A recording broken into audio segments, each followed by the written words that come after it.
మాట్లాడతాడు, ఈ బందర్లో జగనన్న కాలనీలో నుంచుని మాట్లాడతాడు. ఎంత పనుడో చూడండి. ఇక్కడ ఎవరు ఇల్లు కడతలా, ఇంకా ఖాళీ స్థలాలు ఉన్నాయి అక్కడ, ఆ ఖాళీ స్థలాలు మీరు కనుక మొదలెట్టబోతే శాంక్షన్ చేసేస్తా అంటాడు. ఎవరి తాతగాడి సొమ్ము క్యాన్సిల్ చేయటానికి, లాక్కుని ఇంకోటికి ఇవ్వటానికి ఎవరి తాతగాడి సొమ్ము? మీ ప్రభుత్వం ఇచ్చిందా?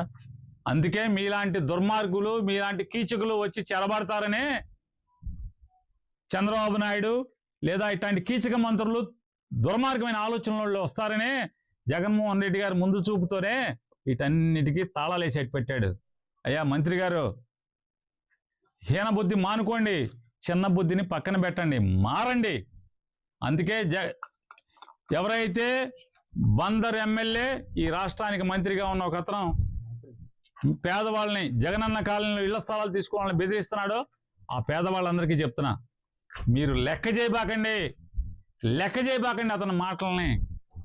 దీంతో సమానంగా మీరు లెక్క కట్టండి. దీనికన్నా విలువ ఉందేమో ఎక్స్పోర్ట్ అది వెళ్తుంది, అతని మాటకు విలువ లేదు.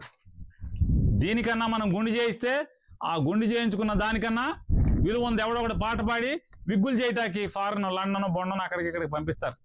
కానీ ఇతని మాటకు విలువ లేదు. ఎక్కడ దోచుకుందామా, ఎవరి దగ్గర కమిషన్ తెచ్చుకుందామా, ఎక్కడి నుంచి ఆస్తులు కొనుక్కుందామా, ఈ పని తప్పితే వేరే పని లేదు. ప్రజలకి ఏం చేద్దామని లేదు.